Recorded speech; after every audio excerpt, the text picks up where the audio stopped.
이 당시에 요시야의 종교개혁을 이뤄놓고 나서 요시야의 종교개혁이 실패했던 이유가 무엇이냐? 성전도 재건하고 율법대로 예배를 드렸어요.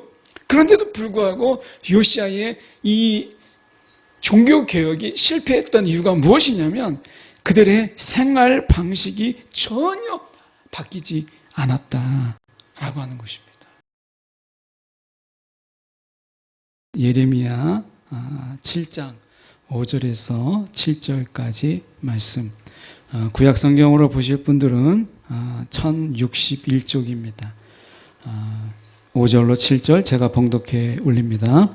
너희가 만일 길과 행위를 참으로 바르게 하여 이웃들 사이에 정의를 행하며 이방인과 고아와 과부를 압제하지 아니하며 무지한 자의 피를 이곳에서 흘리지 아니하며 다른 신들 뒤를 따라 화를 자초하지 아니하면 내가 너희를 이곳에 살게 하리니 곧 너희 조상에게 영원 무궁토록 준 땅이니라. 아멘. 오늘 이 말씀 가지고 언약은 합당한 삶을 요구한다. 언약은 합당한 삶을 요구한다라는 제목으로 함께 말씀을 나누기를 원합니다.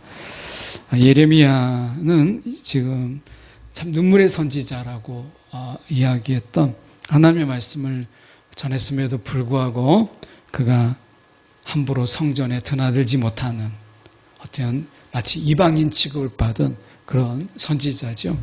오늘 예레미야 7장의 말씀을 통해서 저희가 언약이라고 하는 것과 삶이라고 하는 것을 함께 저희가 좀 고민해 보고 또 그 고민을 붙잡고 저희가 기도하는 시간을 갖기를 원합니다.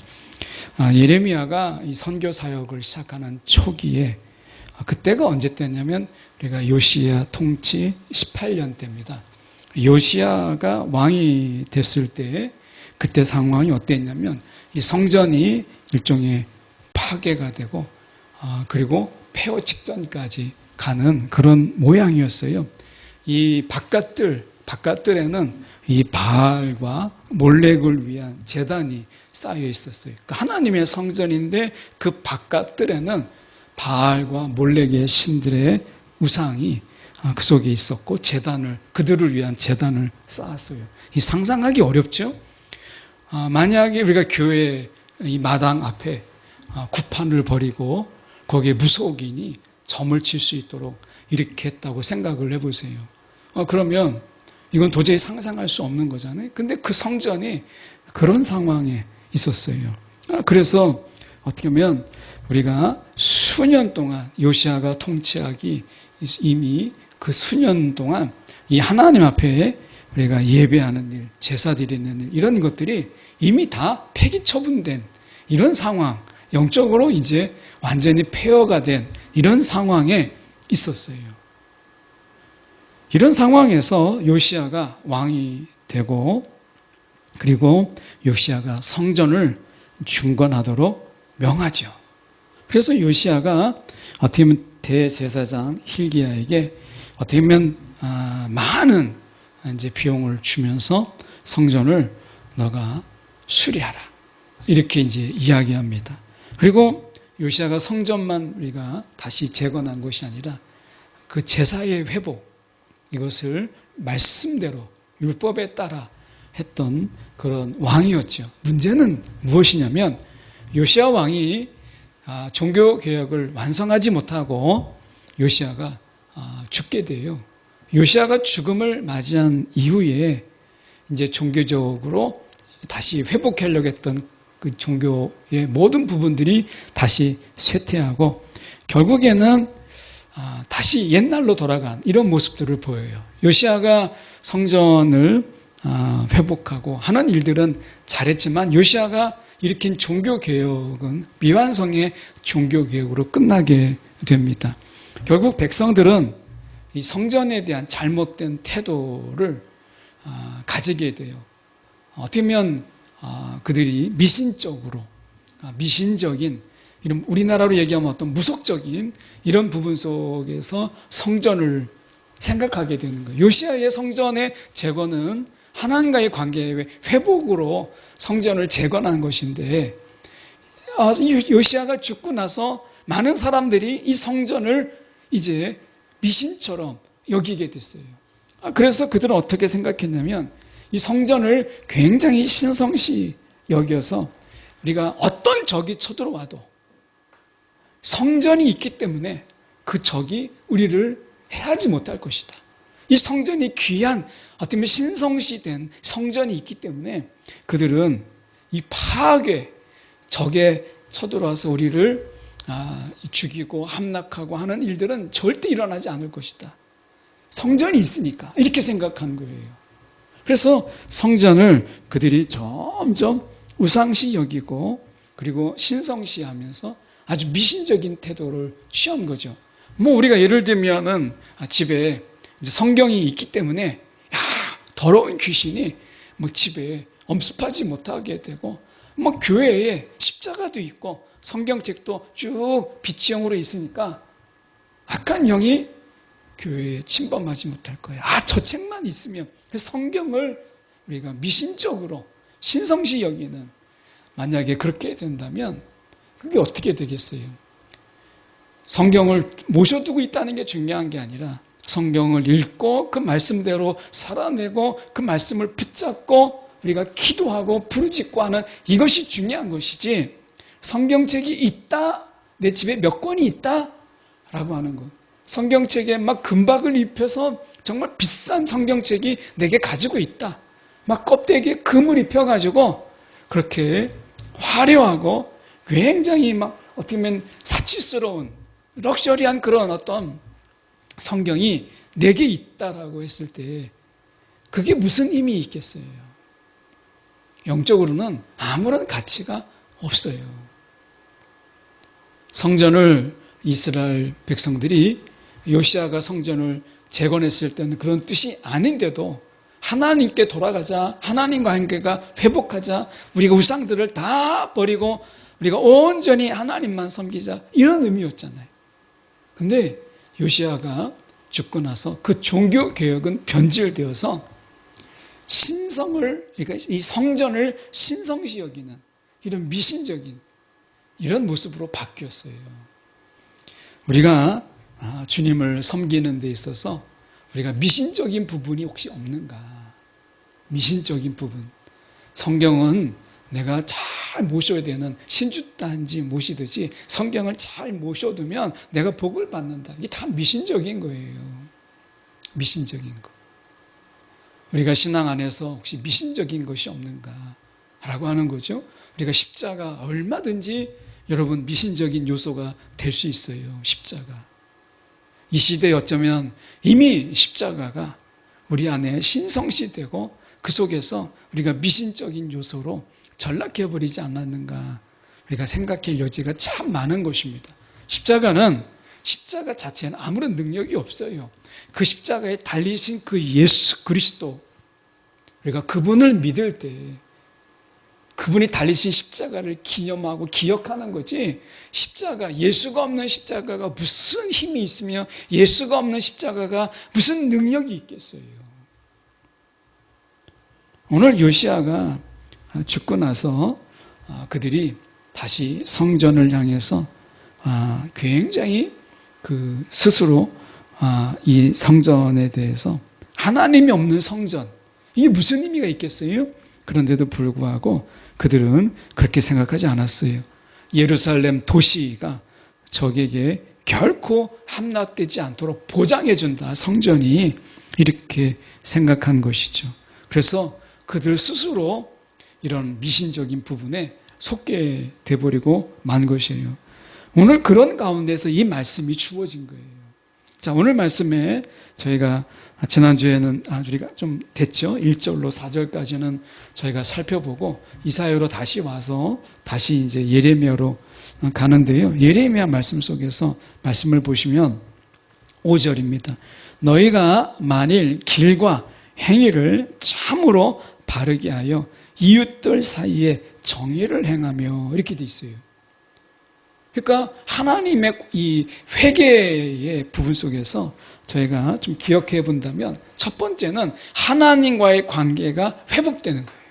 하나님의 관계. 우리가 하나님의 관계가 회복된다라고 했을 때 그 대표적인 게 예배죠. 우리가 하나님의 관계가 회복되면 예배가 달라요. 하나님 앞에 드리는 예배가. 그래서 먼저 하나님의 관계를 너희가 회복해라 라고 하는 이런 부분이고요. 그리고 회개의 방향 속에서 돌이키는 거예요. 내가 가던 일에서 돌이키는 거예요. 내가 회개했음에도 불구하고 내가 가고자 하는 것을 고집스럽게 가는 것이 아니라 회개는 유턴이에요. 내가 돌이키는 거예요. 너무 멀리 갔을지라도 그 간만큼 돌아오는 거죠. 누가복음 15장에 돌아온 탕자의 비유 또는 우리가 탕부의 비유라고 이야기하는 그 속에서 보면 둘째 아들이 아주 멀리 갔어요. 먼 나라. 아버지의 간섭이 싫어서 먼 나라에 갔어요. 그런데 돌아올 때는 그 멀리 간 만큼 와야 되는 거예요. 야, 멀어서 못 가겠다. 이거 회개가 아닙니다.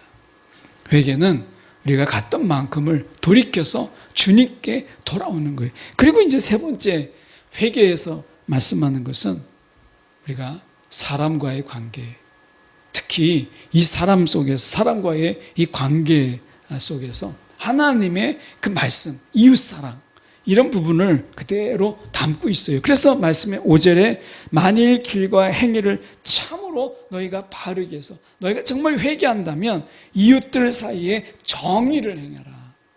이웃들 사이 이 정의의 내용을 구체적으로 6절에 다루고 있어요. 6절에 보면 지금 이웃들 사이에서 정의를 행한다는 게 뭘까?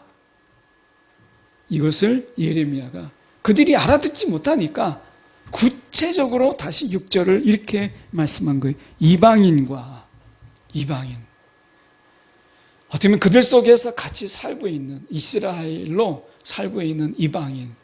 어쩌면 그들이 이제 할례를 그중에는 할례를 받고 할례도 받고 이스라엘 백성들의 그런 삶을 우리가 따라가려고 하는 그런 이방인들이 있었어요. 그런데 이방인들은 대체적으로 그 당시에 매우 가난했어요. 그래서 이 이방인이라고 하는 것은 가난한 자를 이야기해요. 가난한 자와 고아와 과부. 당시에 고아와 과부는 저주받은 자라 해서 사람들의 핍박이 있었고 손가락질이 있었고 조롱이 있었어요. 더군다나 이 고아 과부들은 과부를 돌보지 않았어요. 그래서 그들을 압제했어요.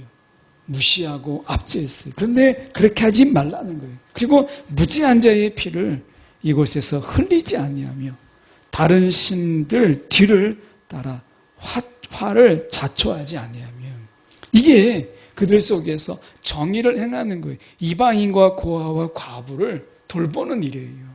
무시하지 않고 압제하지 않는 것이죠. 이게 왜 여기에서 다른 신들의 뒤를 따라오느냐라고 얘기했을 때 특히 우리가 몰래에게 신이라고 하는 거 어떻게 해요? 산채로 불구덩이에 내 자식을 불구덩이에다 집어던지면 남은 자들이 복을 받는다. 엄청나게 잔인한 신앙이 몰렉이라고 하는 거예요. 그리고 가나안의 이러한 신들이 우리가 이웃들과의 이런 관계 속에서 그들을 무시하고 까암보고 짓밟고 빼앗고 이렇게 하는 가나안의 신들이 속이는 영들이잖아요. 그러니까 이 속에서 다른 신들 뒤를 그들의 뒤를 따라서 자신의 이기적인 어떤 우상들은요. 우상의 특징이 무엇이겠어요? 지극히 이기적이면서 지극히 개인적이에요.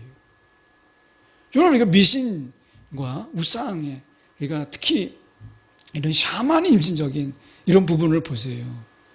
얼마나 우리가 이기적이면서 개인적인가라고 하는 것을 보게 되죠. 여러분 샤머니즘에 빠진 자들을 보십시오. 이단에 빠진 자들을 보세요. 얼마나 이기적인지 모릅니다. 예, 이기적이에요. 여러분 우리가 신천지 우리가 교세가 많이 커서 대중에서도 우리가 때로는 뉴스거리가 되기도 하죠. 그런데 얼마나 이기적이에요. 자기 단체 중심적인 이런 부분들 속에서 우리가 오직 자기의 단체, 오직 자기 이기적이죠. 우리가 그렇게 본다면 우리가 다른 신들 뒤를 따라 화를 자초하지 아니하면 이라는 부분 속에서 우리의 이기적인 부분을 우리가 내려놓으라 라고 하는 거죠. 정말 하나님께서 그들에게 지금 이러한 하나님의 성전을 우상시하는 그들에게 하나님의 심판이 그들에게 있죠. 그래서 예레미야는 끊임없이 바벨론 포로에 너희가 70년 동안이나 포로 생활을 할 것이다. 이 모든 것 너희가 성전 안 무너진다고? 아니에요. 그들이 미신을 하나님께서는 깨시기 위해서 하나님의 성전을 얼마든지 깨실 수 있는 분이세요. 하나님이 어떤 분이시라고요? 우리의 미신과 그 성전을 우상시하게 됐을 때 하나님께서는 그 성전을 얼마든지 깨실 수 있는 분이세요. 그 하나님께서 결국에는 바벨론에 의해서 우리가 예루살렘이 무너지고 그 성전이 파괴되는 것을 보게 되죠. 이들에게 남는 것은 유일한 희망은 회개예요. 회개만이 하나님의 뜻을 돌이킬 수 있어요. 그래서 어떻게 보면 그들에게 계속해서 말씀해요. 죄와 그 방탕함을 이야기하면서 우리가 다시 돌아오라. 다시 돌아오라. 이렇게 이야기합니다. 그런데도 불구하고 그들은 여전히 성전을 속임의 자리, 강도와 도둑의 소굴로 만들죠. 결국에는 우리가 이러한 인간의 이 성전을 우상시하는 이러한 부분들 속에서 예수님께서는 다시 이 땅에 오셔서 그 성전을 허시고 우리가 그것을 명하시는 것을 보게 돼요. 그래서 예수님께서 그 성전을 다시 헐라라고 말씀하시잖아요. 여러분, 우리 안에 정말 하나님을 향한 온전한 그런 마음이 아니라 우리가 미신과 신성시와 또한 그 속에서 우상화되는 것들이 얼마나 많은가라고 하는 것을 우리 성경의 역사 속에서 본다면 우리의 신앙 속에서 우리가 이 하나님을 향해서 우리가 온전히 나가기 위해서 우리의 어떤 몸부림 이것이 얼마나 중요한가라고 하는 것을 우리가 보여줘요. 그래서 말씀에 우리가 보면 7절에 이렇게 말씀합니다. 내가 너희를 이곳에 살게 하리니 곧 너희 조상에게 영원 무궁토록 준 땅이니라. 어떻게 하면 그들에게 있어서 이렇게 할 수 있을까라고 하는 부분인데요. 5절로 가서 하나님께서 제시한 길을 보면 길과 행위를 참으로 바르게 하며 이렇게 돼 있어요. 이 참으로 바르게 한다라고 하는 것이 결국 무엇이겠는가라고 하는 것입니다. 우리가 생활 방식을 바꿔야 된다는 거예요. 생활 방식. 이 당시에 요시아의 종교 개혁을 이뤄놓고 나서 요시아의 종교 개혁이 실패했던 이유가 무엇이냐? 성전도 재건하고 율법대로 예배를 드렸어요. 그런데도 불구하고 요시아의 이 종교 개혁이 실패했던 이유가 무엇이냐면 그들의 생활 방식이 전혀 바뀌지 않았다라고 하는 것입니다. 성전은 세워졌고 그들 속에 예배도 제사도 회복되었지만 그들의 삶은 이전과 똑같은 삶을 살았고 여전히 똑같이 사악하고 똑같이 거짓과 속임으로 가득했다라고 하는 것입니다. 여러분, 우리가 이 진실한 신앙이라고 하는 것은 우리의 삶과 우리의 마음을 하나님께 온전히 우리가 바치는 것이에요. 하나님 앞에 우리가 온전히 바치지 아니하는 그런 삶은 결국에는 전혀 바뀌지 않아요. 그럼 요시아의 종교개혁의 실패, 이것은 그들의 삶이 바뀌지 않았다는 거예요. 그들의 삶이 그대로 여전히 동일했다라고 하는 거예요. 그래서 우리 안에 하나님께서는 이 마음의 개혁, 마음의 혁신, 달라스 윌라드가 이야기한 것처럼 그는 이야기했어요. 우리 안에 마음의 혁신이 필요하다라고 그가 외쳤잖아요. 여러분, 우리가 마음이 정말 달라져서 끊임없이 마음이 혁신되고 개혁돼서 어디까지 우리의 삶이, 우리의 실제적인 생활 방식이 바뀌게 될 때, 거기에서 종교개혁의 완성은 거기에서 있는 거예요. 성전을 막 새로 짓고 예배, 우리가 안 드리던 예배를 드린다고 해서 그 속에서 그들의 신앙이, 종교개혁이 회복되는 게 아니라 그 시작이죠, 시작. 성전을 건축한 것은 종교개혁의 시작이지 종교개혁의 완성은 아니라는 거예요. 우리가 그들이 율법에 따라서 그들이 이제 예배를 드려요. 번제를 드리잖아요. 아침과 저녁에 번제를 드려요. 근데 이렇게 한다고 해서 그들이 어떻게 해요? 달라지잖아요. 예배는 삶으로, 삶의 방식을 바꿀 때 비로소 이 삶의 예배가 완성이 되는 거예요.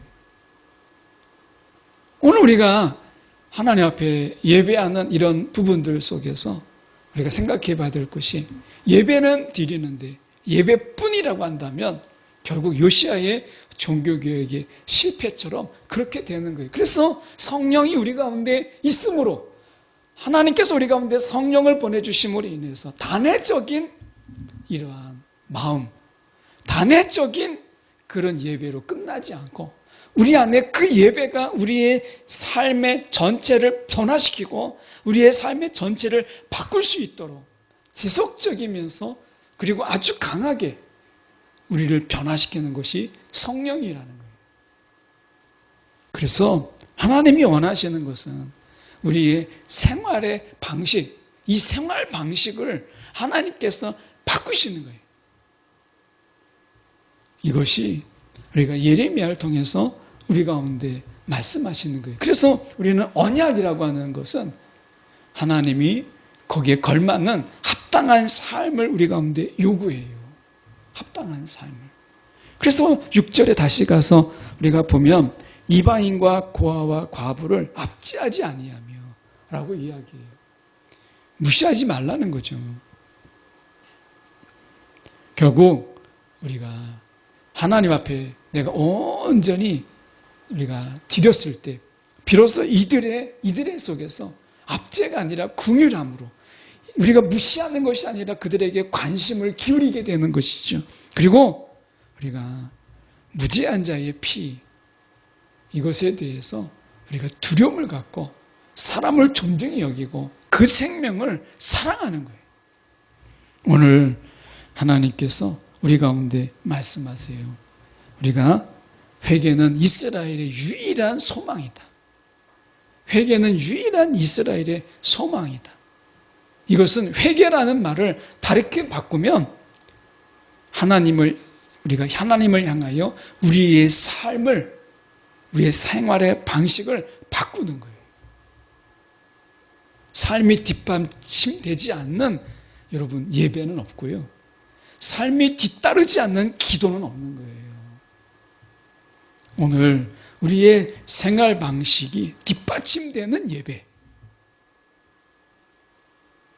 이것이 하나님이 예레미야에게 말씀하시는, 어쩌면 진정한 의미 속에서 그들이 돌아오라 하는 회개의 의미인 거죠. 여러분, 오늘 하나님께서 우리 가운데 말씀하세요. 너희가 돌아오라.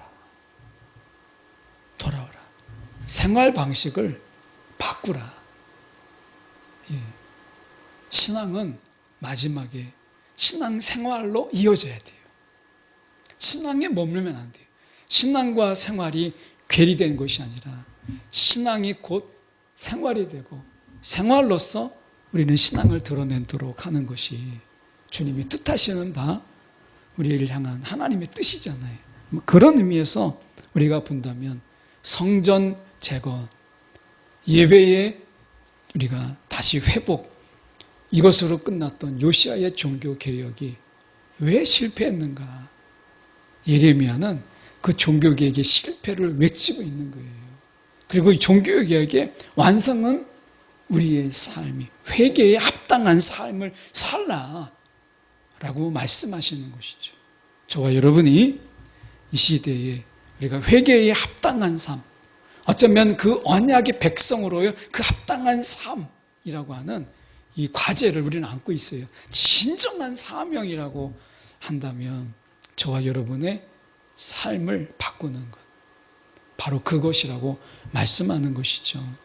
오늘 저와 여러분이 오늘 주님의 말씀 속에 우리의 삶이 바뀌는 그런 신앙으로 나아가기를 간절히 소망합니다. 기도하겠습니다.